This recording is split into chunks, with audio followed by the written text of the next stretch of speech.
할렐루야. 우리 추석 명절이 이제 어제 아래 지나갔고 계속해서 이제 며칠 연휴가 진행되는 가운데 있습니다. 하나님께서 우리 삶에 평안한 쉼을 주셔서 그동안 지치고 힘들었던 몸과 마음이 다 회복되어지고 우리 삶에 주신 또 믿음의 사명을 위하여 충성되게 달려가게 하시기를 소원하고 축복합니다. 우리 요한계시록 강의 11번째 말씀이고요. 7교회 주시는 첫 번째 말씀을 함께 나누도록 하시겠습니다. 이 아시아에 있는 7교회, 에베소 교회를 비롯해서 7교회 주시는 말씀이 2장과 3장에 기록이 되어 있습니다. 우리가 이제 아시아에 있는 7교회에 보내는 편지라고 하죠. 편지인데 결국에 말씀인데 이 말씀의 내용이 크게 칭찬의 내용과 또 책망의 내용이 함께 있습니다. 어떤 교회는 뭐 책망만 있고 어떤 교회는 칭찬이 있다. 그래서 칭찬받는 교회만 되자. 그렇게 될 수도 있는데 우리 일반적으로 보면 우리 이 삶에 공과라는 것이 다 있어요. 100% 나는 칭찬받을 일만 있다. 그런 분도 계시겠지만 그러나 대부분은 다 칭찬받을 것과 책망받을 것이 공존하고 있다. 근데 이 말씀을 받는 시점이 참 묘해요. 예수님께서 재림하셔서 그야말로 우리를 심판하실 때는 그때는 이런 말씀이 없어요. 그때는 무조건 공과에 따라서 잘한 것은 상급과 영광으로 나아가고 잘못된 것은 하나님의 진노하신 책망과 심판만 있을 뿐인데 지금 이 말씀을 주시는 시점이 이제 중간이잖아요. 우리로 치면 지금부터 2000년 전의 사건이지만 예수님의 구원의 역사를 보면 이게 이제 중간 시점이란 말이죠. 예수님의 구원의 시작이 십자가의 예수께서 우리를 대속하시기 위한 죽음이라면 그게 시작이죠. 우리를 구원을 위한 시작인데 그것이 마지막 종말이 어디서 오는가 하면 요한계시록 20장에 있는 예수님께서 재림하신 그 사건이에요. 그럼 그 시대 예수님의 십자가에 처음 예수님께서 이 땅에 오셔서 예루살렘에서 십자가를 지신 그 사건부터 그리고 마지막 예수님의 재림 때까지의 요 기간을 우리가 말세라 그러잖아요. 이 말세라는 이야기가 세상의 마지막 종말의 때를 의미하는 말이 아니라 예수님께서 우리 가운데 베푸신 구원의 마지막 때라고 하는 의미입니다. 이 시기가 지나면 우리 가운데 더 이상 구원이 없다라고 하는 거죠. 우리가 이 중간중간에 이 시기를 지나면서 우리 인생도 마찬가지고요. 우리가 한평생을 살아가면서 처음부터 끝까지 일관되게 가기는 어려워요. 중간중간에 다시 우리의 삶을 점검하고 목표를 재점검해보고 그렇게 해서 내가 지금 제대로 가고 있나 그렇지 못한가를 우리가 살펴보는 이런 것들이 필요한 거죠. 우리가 복음서로부터 시작된 예수님의 말씀이 요한계시록에 오기까지 20장에 오기까지 마지막인데 그 중간에 있는 서신서들이 사실은 이런 역할이에요. 요한계시록을 비롯해서 로마서부터 요한계시록에 이르는 이 서신서들, 편지들이 하나님께서 우리 가운데 중간중간에 우리의 신앙과 우리의 삶을 점검하라고 주시는 말씀이라는 거예요. 그러면 우리가 점검하는 동안에 뭘 합니까? 이런 말씀을 통해서 내가 지금 하나님 앞에서 칭찬받을 만한 것이 무엇인가? 또 반대로 내가 지금 하나님께서 나를 책망하시는 부분이 무엇인가를 살펴본다라고 하는 거죠. 지금 중국 항저우에서 아시안게임이 진행되고 있잖아요. 그러면 아시안게임이 진행되기 전에 보통 한 4년 이번 아시안게임이 끝나고 또 다음 아시안게임이 될 때까지 4년 기간의 텀 동안에 열심히 선수들이 준비하죠. 그 준비하면서 중간중간 어떻게 훈련했고 또 어떤 기록, 어떤 목표에까지 도달했는지를 이제 점검해 본다는 거예요. 그 점검은 사실은 굉장히 중요한 목표를 반드시 이루기 위해서 해야 되는 점검입니다. 그래서 우리가 이 요한계시록의 말씀, 아시아에 있는 7교회 주시는 이 말씀도 마찬가지라는 거예요. 칭찬과 책망의 내용이 있는데 이 칭찬과 책망의 내용이 내가 지금 칭찬받았다고 해서 교만할 것도 아니고 책망받았다고 해서 내가 낙심하고 절망할 일도 아니라고 하는 것입니다. 뭐 때문에요? 지금은 점검의 기간이다. 점검해서 살펴보아서 부족한 것은 우리가 깨닫고 회개하고 돌이키고 그래서 또 새롭게 하나님 은혜 가운데 나가면 되고 잘하고 있는 것은 우리가 유지하고 개성하고 발전시켜 나가야 될 일이다라고 하는 거죠. 그래서 이 말씀을 지금 읽는 우리는 전혀 두렵지가 않습니다. 우리 1장의 마지막 17절인가요? 거기에 사도 요한이 예수님을 뵈었을 때에 이 예수님께서 재림하시는 모습을 배웠을 때에 사도 요한이 그렇게 무섭고 또 엄한 예수님 모습 가운데 놀라서 충격을 받아서 기절하고 죽음까지 되어 떨어졌잖아요. 그 모습이 왜 그러느냐? 예수님의 심판하시는 모습이기 때문에 그렇더라. 우리에게 고칠 시간, 회개의 시간도 주지 아니하고 있는 그 마지막 결과를 가지고 평가하시는 분이시기 때문에 우리에게 굉장히 두렵고 무섭고 엄하신 모습으로 나온다는 거예요. 그래서 그 앞에서 죄인들은, 성결하지 못한 자들은 다 죽은 것 같이 자빠질 수밖에 없더라는 거예요. 그런데 우리가 이와 같이 점검해 주시는 하나님의 말씀을 통해서 내 지금 믿음의 삶의 모습들을 점검하고 돌이키고 회개하고 새롭게 한다면 우리가 만날 예수님은, 우리가 마지막 때 만날 예수님은 우리를 향하여서 불꽃 같은 눈으로 입에서는 말씀의 금이 나오고 뭐 주석 같은 발로 밟고 이런 모습이 아니라 그야말로 우리를 반기시면서 야, 너 참 수고 많았다, 고생했다, 그리고 내가 내 수고와 모든 고생을 내가 갚아주마, 안아주시고 반겨 웃어주시는 예수님의 모습을 보게 될 것이다 라고 하는 거죠. 그런 면에서 우리가 요한계시록의 말씀이 굉장히 은혜가 되고 우리가 반드시 이 말씀을 이해하고 또 마지막 종말의 때를 맞이하여서 우리가 우리 신앙의 표준 지표로 삼아야 될 말씀이라는 거예요. 근데 교회 보내는 말씀이니까 제가 이제 세론적인 이 교회에 대한 세론적인 말씀으로 이런 말씀을 좀 드리려고 그래요. 우리가 이제 한 2년 가까이 코로나 시대를 지났잖아요. 이제 코로나 시대를 지나면서 한국 교회가 그야말로 겪어보지 못했던 전무한 시대를 지났거든요. 종교의 자유가 헌법에 엄연히 보장되어 있음에도 불구하고 우리 법에 대한 시행령으로 지방자치단체에서 종교 집회, 예배 드리는 것을 제한하고 금지를 했단 말이에요.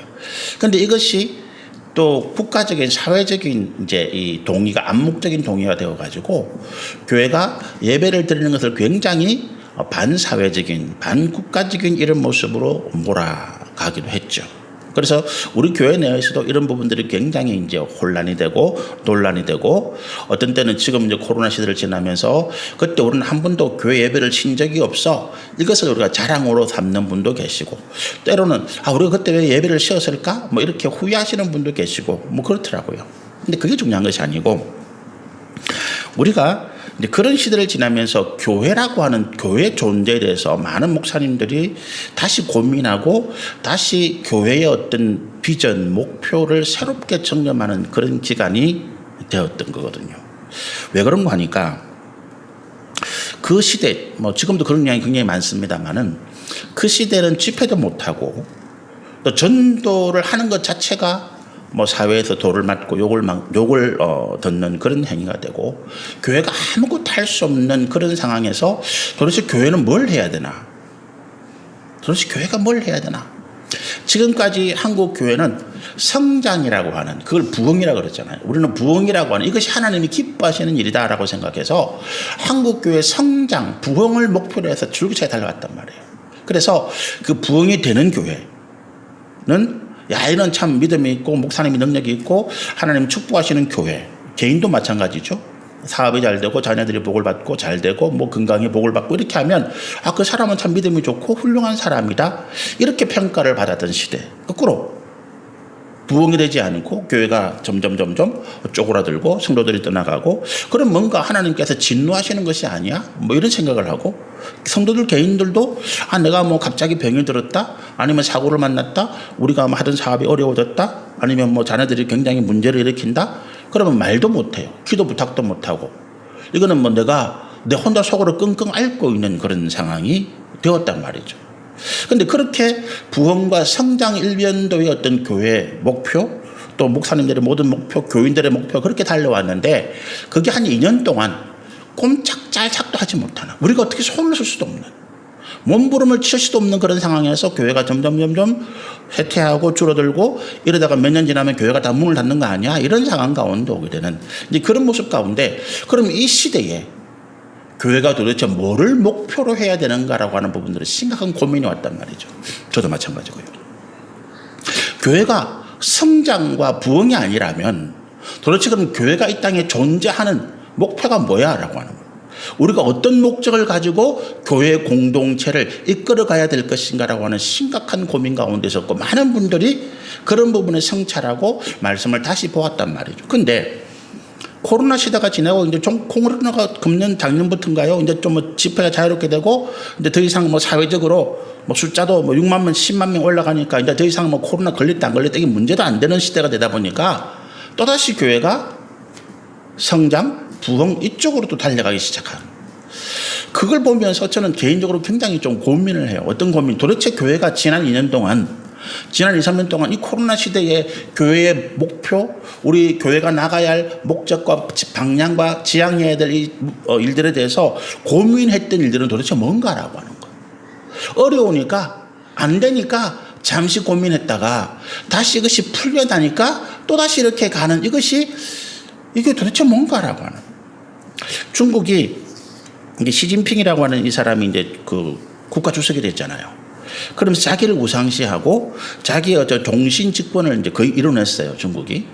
그런데 그 과정에서 종교에 대한 탄압을 굉장하게 했습니다. 특히 기독교에 대한 탄압을 너무 많이 했는데, 우리가 흔히 알고 있는 중국이 이제 두 가지 교회가 있잖아요. 삼자교회라고 해서 국가에서 인정해주는 교회. 이제 그게 뭐냐 하면 중국 정부의 지시를 충실하게 따르는 교회입니다. 대부분 지상에 있는 교회들이, 중국에 크게 교회를 짓고 하는 교회들이 삼자교회예요. 거기는 목사님들도 중국 공산당에 가입이 되어 있고, 중국 공산당에서 뭐 지시하는 대로 설교문을 작성하고 행사를 하고 이렇게 해나가요. 그런데 우리가 이제 가정교회라고 하는 교회들이 뭐냐 하면 여기에 대항해서 숨어서 예배를 드리고 이렇게 하는 교회들이 가정교회입니다. 그런데 그동안에 중국 이 삼자교회가 세 가지 자립이에요. 외세로부터 자립, 뭐 이런 건데, 그 삼자교회가 중국 정부로부터 어떤 지원을 받고 또 우리 외국의 선교사들이 복음을 전하기 쉬우니까 그렇게 해왔는데, 한 5, 6년 전부터 중국 정부에서 만 18세 이하의 아동들은 교회에 가면 안 된다라고 하는 법을 만들었어요. 지금 시행 중입니다. 그러니까 목사님 자녀도 외회가 없어요. 만 18세 고등학교를 졸업하기 전까지는 교회에서 가르치는 것이 이 아이들의 어떤 가치관, 사고관에 영향을 주니까 그걸 해서는 안 된다. 학교에서 가르치는 공산주의 사상, 그리고 중국 인민주의의 전체적인 사상을 가르쳐야지 교회에서 가르치는 이런 성경 이야기는 안 된다. 그렇게 해서 만들었어요. 그러다 보니까 중국에 있는 그 조선족 목회자들, 삼자교회 목회자들 자녀들이 대거 한국으로 나왔습니다. 중국에서는 더 이상 이게 안 되니까. 그래서 지금 굉장히 많은 자녀들이 한국에 나와서 공부하고 교회를 가지고 있어요. 근데 그런 교회에서, 자, 그러면 제가 삼자교회 목사다. 목사예요. 우리 동문교회라고 두망당 건너서에 있는 교회 박 목사님 한번 모르게 오셔서 말씀드린 적이 있잖아요. 그분은 굉장히 존경받고 인정받는 목사님이에요. 미국에서도 뭐 굉장히 유명하게 강의도 하고 간증도 하고. 그런데 그분이 이런 상황에서, 야, 내가 내 자녀도 교회를 못 보내는, 이게 중국 정부가 끝날 때까지, 공산주의가 끝날 때까지 이 상황이 풀리지 않는다는 거예요.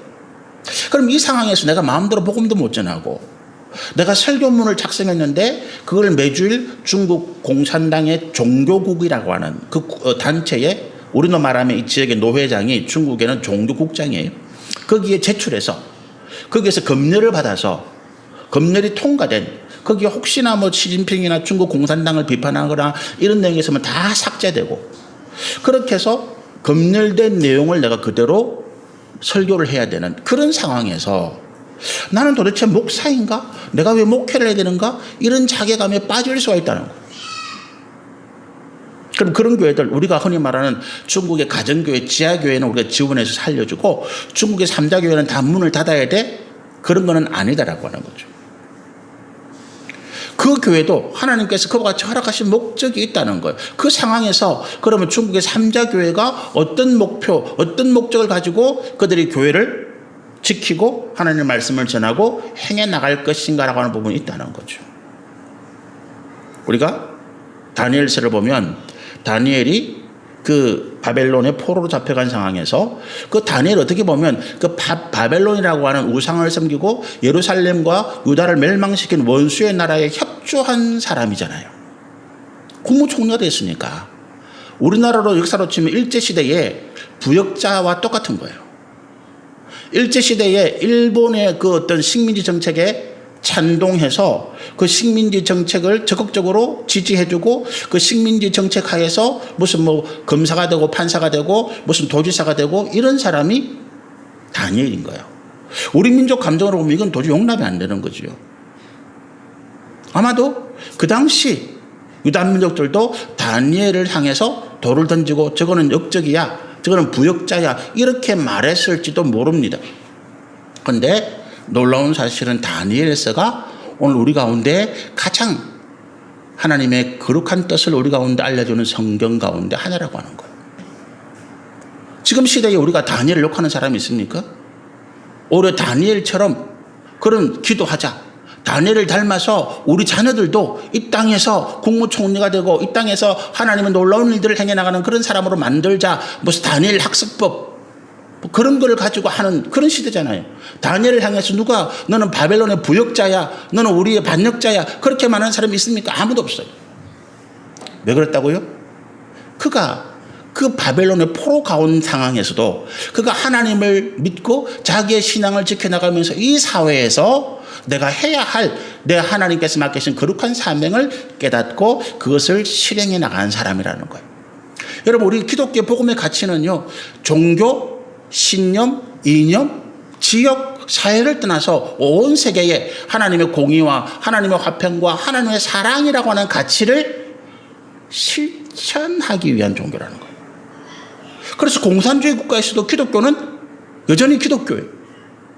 이슬람 근본주의 국가에서도 기독교는 여전히 기독교입니다. 대한민국이나 미국에서도 여전히 기독교는 기독교라고 하는 거예요. 이 가치가 변질되지 않는다는 거예요. 그래서 우리의 판단, 우리가 어떤 교회나 어떤 신앙의 인물들을 판단할 때 그가 무슨 큰 업적을 세우고 그가 놀라운 무슨 부흥을 일으키고 이것이 아니라 그는 이 기독교에 하나님께서 말씀을 통해서 주신 이 공의와 사랑과 화평과 구원의 이 본질적인 가치에 충실했는가라고 하는 거예요. 우리가 코로나 2년 시대에 고민한 그게 그 부분이에요. 한국 교회는 지금 이 본질적인 일에 사명에 충실하고 있는가? 우리가 지금까지 수십 년 동안 한국 교회가 100년 넘게 135년 동안 이 복음이 전해된 이후에 줄기차게 교회의 성장과 부흥 그리고 우리 성도들의 어떤 번영 이것을 향해서 목표로 달려왔는데 이 가치관들이 과연 한국 교회가 하나님께 주신 그 본질적인 사명에 합당한 일이었는가를 고민했다는 거예요. 근데 그게 지금 없어지는 것 같아서 안타깝더라. 우리가 교회 부흥, 성경에 보면 부흥이라는 단어가 안 나와요. 딱 한 군데. 우리가 흔히 알고 있는 하박국 2장 3절인가요? 주는 수년 내에 주의 일을 부흥케 하옵소서. 이 말씀이 부흥. 그런데 그 부흥이 지금 우리가 말하는 어떤 성장과는 다른 개념입니다. 하박국 선지자가 하나님의 선지자지만 그의 고민이 이거예요.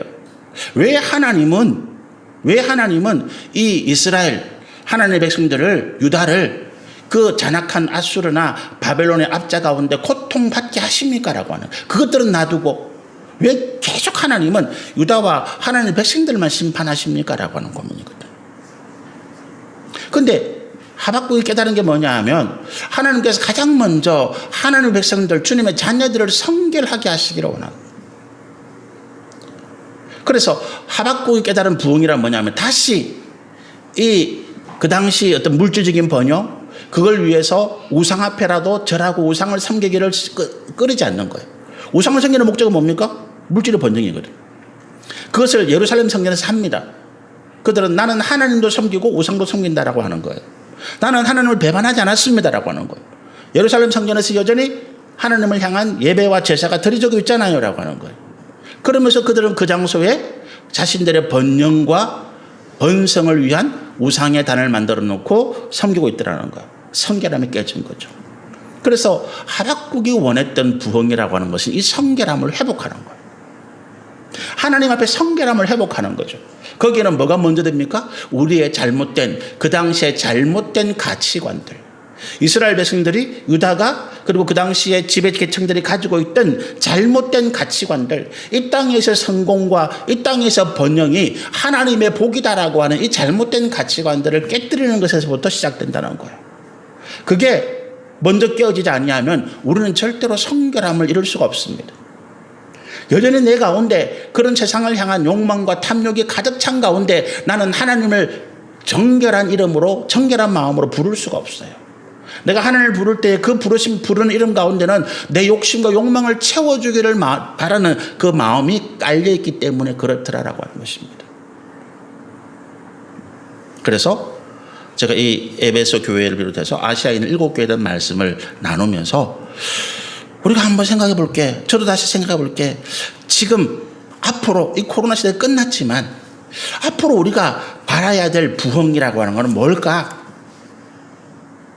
우리 아시아에 있는 7교회 말씀을 보시면 한 번도 하나님이 7교회를 향해서 너희가 부흥하지 못했다, 번성하지 못했다라고 책망하지 못하는 일은 없어요. 거꾸로 교회가 부흥하고 크게 번성했다고 해서 칭찬하시는 말씀도 없어요. 예수님의 위대한 사도들이 한 번도 부흥과 교회의 번영을 위해서 목표를 둔 적이 없습니다. 그들은 교회에 하나님께서 주신 본질적인 사명, 그곳이 어디든지 어느 곳이든지 어느 때든지 하나님께서 주신 공의와 사랑과 화평과 구원의 그 속죄의 그 거룩한 가치를 지키고 또 증거해 나가기 위해서 애를 썼다는 거죠. 그런 말씀으로 우리가 7개에 대한 말씀을 살펴보시면 좋겠습니다. 말씀하신 것처럼 우리의 칭찬의 말씀은 더욱 유지하고 개성하고 발전시키고 책망의 말씀은 회개하고 돌이켜 고치고 새롭게 하는 그런 마음으로 살펴보시면 좋겠습니다. 1절의 말씀 보시면 에베소 교회의 사도에게 편지하라 그랬는데 이 이제 편지를 하면서 예수님의 모습을 이렇게 설명하고 있어요. 묘사하고 있는데 이게 7교회에 다 공통돼요. 첫머리에 이 말씀을 하시는 예수님에 대한 모습을 묘사합니다. 그런데 이 묘사된 모습이 또 뭐와 같은가 하면 그 교회에 대한 하나님께서 책망하시고 원하시는 모습이 기록되어 있는 거죠. 1절에 예수님께서 에베소 교회에 이렇게 모습을 나타내십니다. 오른손에는 7벼를 붙잡고 7 금촛대 사이를 거느시는 이가 이르시되. 우리 1장에서 7별은 교회마다 하나님께서 보내신 천사들, 사자라고 말씀을 했고 7 금촛대는 교회, 7교회를 말씀하는 거죠. 그래서 이 1절의 말씀을 종합해 보면 예수님은 교회 주관자, 교회의 머리 되시는 분이라는 거예요. 금촛대를 맨 마지막에 금촛대를 옮기겠다 5절에 이런 말씀이 나오죠. 교회 주관자라는 거예요. 교회가 하나님 백성들의 공동체가 교회의 머리 되시고 교회를 주관하시는 이 예수님의 뜻과 다르다면 내치신다는 거예요. 그러니까 교회는 철저하게 머리 되신 예수님의 손과 발, 예수님의 생각, 예수님이 뜻하시는 것, 예수님이 계획하신 것을 이 세상 가운데 행동하고 나타내고 전하는 존재가 교회라고 하는 것입니다. 우리가 흔히 교회를 성도들의 모임이다, 굉장히 추상적인 말로 이야기하잖아요. 그럼 성도들이 모여서 도대체 뭐 하는 데라고 하는 거예요? 성도들이 모여서 단순히 모여 있는 데가 그럼 교회냐? 그 개념은 아니라고 하는 거예요. 그 성도들이 모임이 교회라고 하는 것은 그야말로 그 단어를 뜻으로 그냥 번역한 말이 교회는 성도들의 모임이다. 예수를 믿는 자들의 모임이다. 그거 어떡할 건데? 모여서 뭐 할 건데가 사실은 더 중요하잖아요. 그죠? 모인다는 단순한 행위보다 우리가 왜 모이는가? 모여서 우리는 무엇을 할 것인가가 더 중요한 부분이죠. 거기가 이제 우리가 교회의 중심이 되고 핵심이 되는 가치가 있더라. 교회는 그 머리가 그 주관하시는 분이 예수님이라는 거예요. 그럼 우리는 성도들은 모여서 뭘 하겠다고요? 이 교회에서 예수님께서 말씀하시고 예수님께서 이 세상 안에 가지신 뜻과 계획하심을 나타내고 실행하고 실천하는 그런 곳이더라.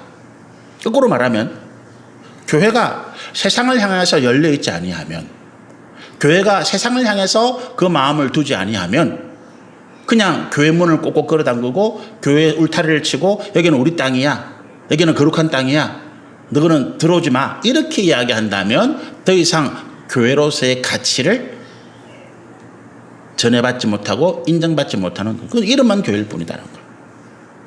제가 이제 우리 교회 어떤 분이 왜 여기는 신천지 이단 아웃 이런 거 안 붙입니까?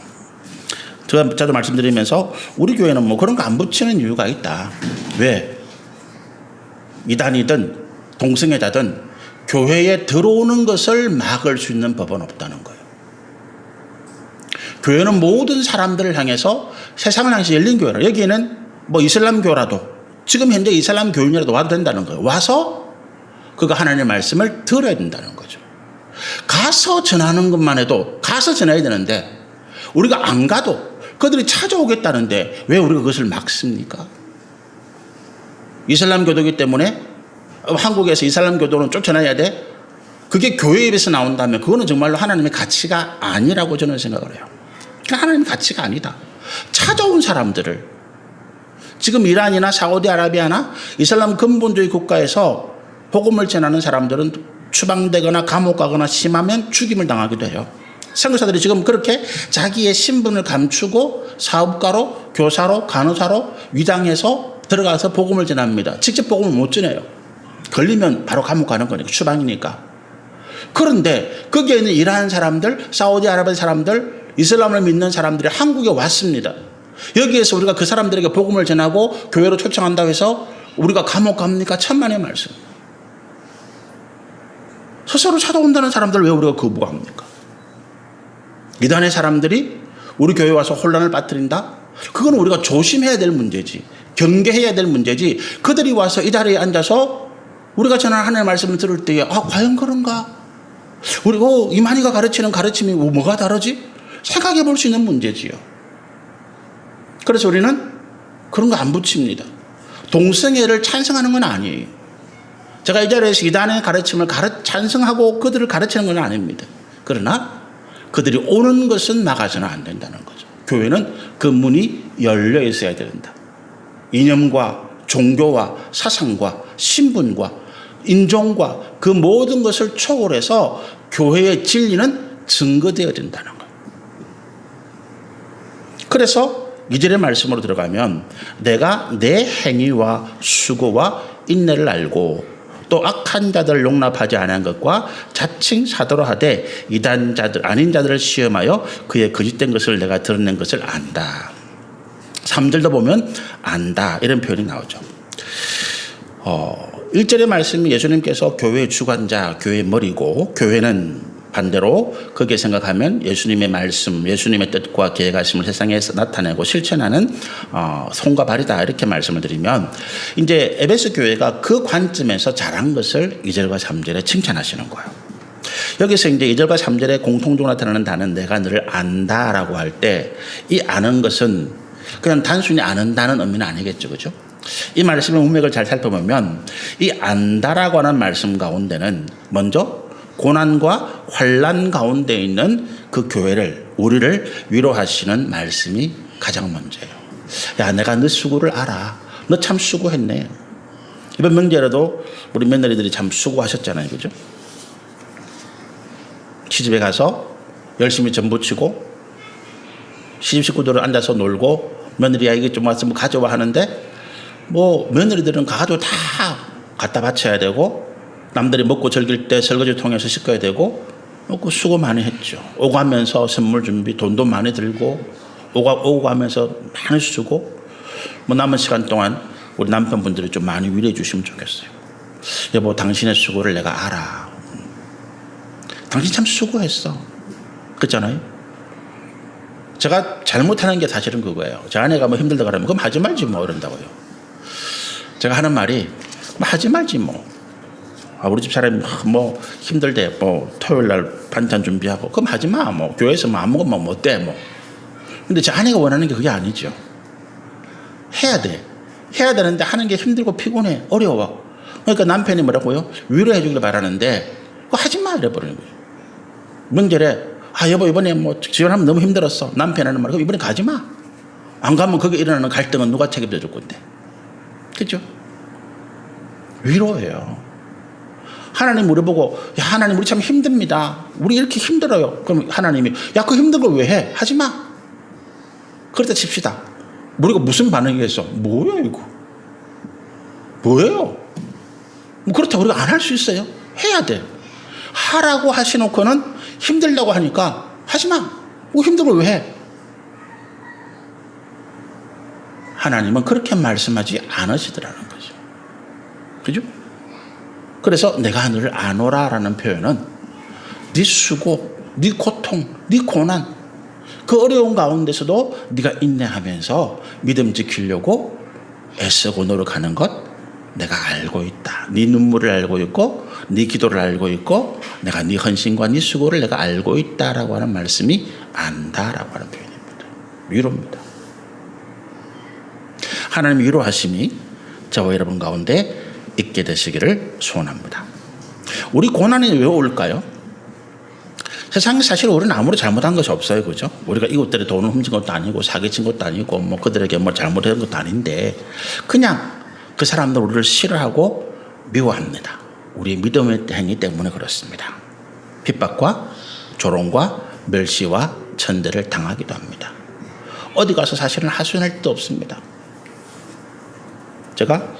저는 뭐 구대 종갓집에 태어나서 어릴 때부터 교회를 다니는데 뭐 명절 때 가족들이 모이면 제일 고통스러운 시간이에요. 저는 뭐 제사를 안 드린다고 절을 안 한다고 옆에 서 있으면 뭐 숙모님들, 삼촌들, 차도신 분들이 뭐 수십 명이 오셔가지고 저놈은 왜 절을 하고 있냐, 왜 안 하냐, 뭐 집안의 종교가 누리면 망하는데 뭐 온갖 소리를 다 듣습니다.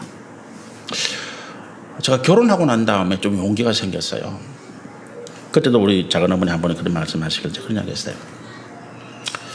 제가 집안에 뭔 피해를 줬습니까? 내가 교회 다닌다고.